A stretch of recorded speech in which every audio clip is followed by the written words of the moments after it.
This week, a quick update on crop progress. Projects at the homestead. A reminder to be safe in construction areas. And corn choppers, old and new, especially old. Yeah, we're going to get nostalgic on that one. This is Rural Reflections.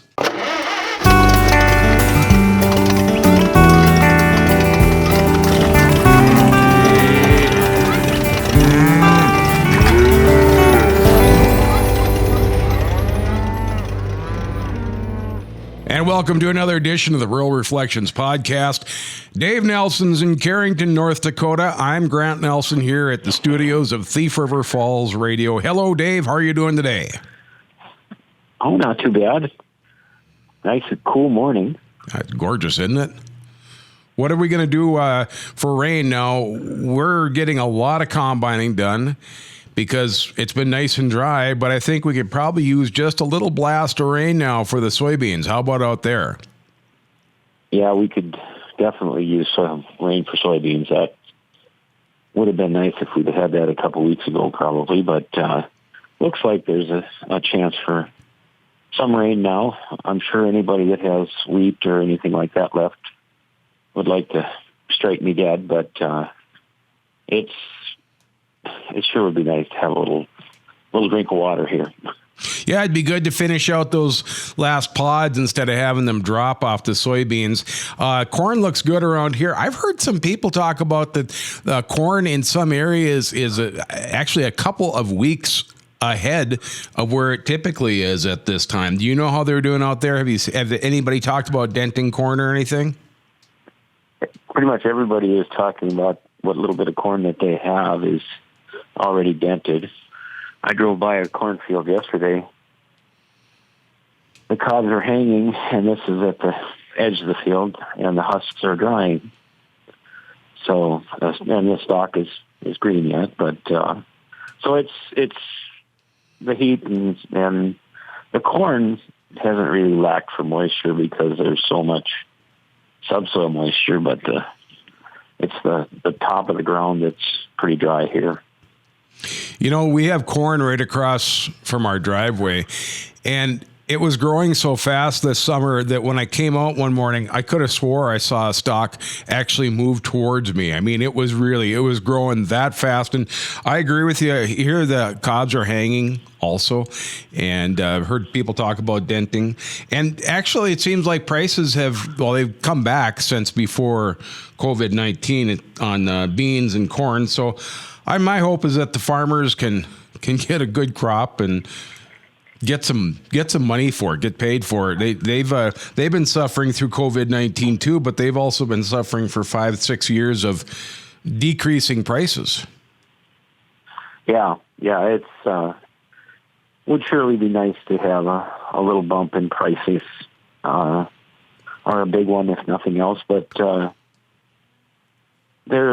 it's kind of surprising how they are still in the market for certain things. Good used machinery is hot property, and I don't know. It's not as depressing of a time as I remember. Previously when we've had these low spells. So I think they're optimistic, and they've had pretty good help from preventive planning, this year. So they're kind of healing up some of the ground that was treated so poorly last year, and the wintertime combining and so on. So I think they're always optimistic. Farmers can't help being optimistic, and I know it seems like people must be optimistic too, because when I go to the lumber yard, it's a little bit hard to get stuff for projects because everybody else is doing projects. I'm doing a part 2 deck 2.0 in front of our house because we made one deck last summer, and I thought, that's just not quite enough, and my back feels pretty good. My hands don't hurt. I want to remedy that. So that's been my project here in the last couple of weeks. What have you got going on, Dave? Well, I'm not too proud of my projects this year. I haven't done too many of them. Most of my projects involve getting up, getting to work, and getting home during the day. But I've got a little cement project that's waiting for me, some broken curb that should be taken care of. Mary has presented me with a few things over the summer, some shelf building and things like that. So I'm kind of low on projects, but mostly my project is keeping myself going. Sometimes that's enough. I was thinking about it this morning when I was coming into town. You know, different parts of your body warm up at different times of the day. It just seems like some of them are ready to go and some of them just need a little bit more time. And I think about like one of my projects, I've been picking away at that deck for, I don't know, two weeks. But one thing, I want to do it right the first time, even though I screw it together so I can unscrew it and fix it. I just want to take my time and do a good job. And also, it's no rush. And the other thing is, nobody's paying me to do it. I'm not on anybody's timetable, and I kind of enjoy it. So I want to take my time and really enjoy every failed cut and every inappropriate measurement with the tape measure. You know what I mean? Well, yeah. And, you know, when you design and build at the same time, it takes a lot of sitting back and looking at it and deciding, okay, now is that right? Or should it be like this? You know, so when you're not a professional necessarily at what you do, but you're pretty good at it anyway, it takes a lot longer. I think that's exactly right. You know what? Let's take a quick break for the Rural Reflections column, Dave. And when we come back, everybody, we're going to talk about corn choppers, and we're going to talk about corn choppers from a while ago. So stick around. I'm Grant Nelson, and this is Rural Reflections. I was thinking about construction last week after gathering some video footage at various work sites around Thief River Falls. It's easy for a farm kid like me to get really excited about huge construction equipment. However, without people, all that mechanical muscle is just unrusty metal. So let's talk about the folks who make this all work. While parked at the Highway 1 work site, two men on motorcycles pulled into the lot where I was located. They asked how the view was from my drone, so I let them look over my shoulder at the video screen I used to monitor it. They watched for a few seconds, after which they changed from protective helmets to protective hard hats and went to work. The thought of two guys driving in from somewhere else to spend their week working on one of 10 projects currently in some state of construction intrigued me. It was like one of those action-adventure movies where people are drawn from diverse backgrounds to accomplish a great mission. The mission they work to accomplish is made of long hours and possibly time away from home. I admire people who can sacrifice time at home for the financial security of their family. One of the most impressive sights of this summer's construction has been the massive bulldozers working together on the bypass. The precision and the consistency of the bulldozers tell me those operators must be good at their profession.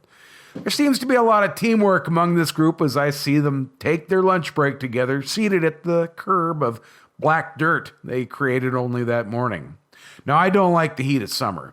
Heat exhaustion's unpleasant, which can lead to heat stroke, which is deadly. This has been a tough summer, so I always hope the construction people are doing okay. I can't imagine what laying hot asphalt in the heat for hours must be like, but I sure am grateful they do the job. Now, most of what I've talked about is inconvenience or discomfort. However, there's also danger at construction sites. Some of the construction must be performed while traffic still uses a portion of the site. Summer's a busy time, and people have things to do, so construction and daily life must sometimes coexist. Construction zone safety is usually very simple. Obey the traffic signs. I'd like to go deeper and remind drivers to approach these work zones with safety in mind instead of anger, impatience, or resentment. Remember, the workers have nothing to do with the design of the traffic structure. They just want to do good work and go home. The people who flag or direct traffic also have special authority to report traffic offenses to law enforcement. Most misdemeanor traffic offenses must be viewed by law enforcement. However, officers may cite traffic offenders within 4 hours of receiving a report from a qualified flagger as long as the report includes a description of the vehicle and time of the incident. It's a good reminder, but my hope is a little compassion and patience will work better than the threat of a day in court. Now, I checked with the RGA Zavro Construction Company. Last week, they had 72 employees in Thief River Falls. That's 72 good reasons to slow down, be careful in construction zones. I'm Grant Nelson. This is Rural Welcome back to the Reflections. podcast. Okay, we're going to talk about an art that isn't that often practiced up around northwest Minnesota anymore. I think you do a little bit more of it over there in the Carrington area, Dave, but corn chopping. You've got corn choppers over there that probably look more like big old combines, don't you? Yeah, pretty much anybody that owned their own corn chopper has either retired it to someplace in the back of their Quonset or just don't own one anymore because they've pretty much all gone for the custom chopper who comes in and chops 50 acres or whatever, 60 acres of corn in a day and is gone in 6 or 8 hours, you know. And then they're left with this pile of silage that they have to move and pack and that kind of thing because most of these guys can't keep up to the trucks coming in when these custom choppers come around. But it is pretty nice because they're all done chopping in half a day to a day, you know, which would normally take them several days. So that's the kind of corn chopping that goes on around here now is custom choppers with a self-propelled chopper and taking 8 rows or whatever at a time. And all of a sudden, here's this huge pile of silage that they have to push up into a bunk and pack. Okay, so that's how it is nowadays. Let's go back a few decades and think about New Holland corn choppers. And I thought about the 2-row choppers, but the ones that I really stick out in my mind were the single-row choppers. And one that comes to my mind, of course, is the New Holland 707. That's what we had when I was a kid. Yeah, and that was quite a jump up from what we had when I was a kid, a young kid, you know. But yeah, that 707, that little chopper would really, it'd eat corn. I mean, you could go out and chop pretty fast, chop a load, but the whole thing was on a small scale, you know, so it was a one-man show, kind of. You could go out and chop a load, bring it up and put it in the blower and blow it up into the silo all by yourself without unhooking the wagon. Yeah, because there was a PTO on the back of the chopper, so you could hook the wagon PTO onto the back of the chopper and drive the wagon right from your tractor seat. And if you had a little bit of help, then of course, if you had 2 wagons, you could have somebody out there and drag the wagon back up to the yard and have them blow it up into the big corn silo. That 707 was mounted on the 3-point, so it was a massive steel arm that mounted to your 3-point, and then the chopper hung over on one side. So there was a lot of weight on one side. And as I recall, we had that on a 180 Alice Chalmers. And did we counterweight that a little bit, Dave? Maybe. I mean, there might have been weight on the tractor wheel, but I don't think that the weight was enough to really bother the tractor that much. I know it bothered the toolbar that it sat on because I remember that was broken at one time. But I don't think it was that much of a offset weight on the tractor. You know, we didn't have any steep slopes or hills or anything that you could really test it on. It was all flat ground, but I think it balanced fairly well on the tractor. Okay. Now, if we go even a little bit further back, they used to have those fully mounted corn choppers. Actually, they probably weren't even choppers. They were corn pickers. And that was where you had a tractor and the picker was mounted on the front and it had almost like a snout on the front of the picker, yeah. And then you drive right into it. And then that would pick out the stalks and throw them in the back, and then you'd bring them to the corn crib. But lately it seems like those have become an article of farm husbandry that people like for parades. Oh my gosh, yeah, they've pulled those old mounted corn pickers out of Quonsets and so on, and it's like people are just kind of dying to get their hands on one of them now.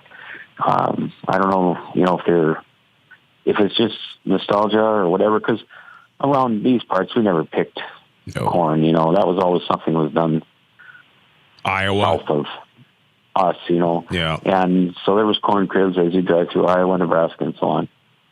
And I think the reason for that is they saved the corn for the feed value of it, but then they pastured the corn stalks as soon as they got done, which, in these parts, winter pasture doesn't work out very well. You might get a month of it, or you might get a little time on it. But if you get into Nebraska and so on, their cattle were roaming around in the corn stalks all winter long foraging. So, yep, I remember. I have a friend that said he would never have cattle on his farm unless they could pasture them just like they do in Nebraska and Iowa, or not Iowa so much, but Nebraska and Kansas.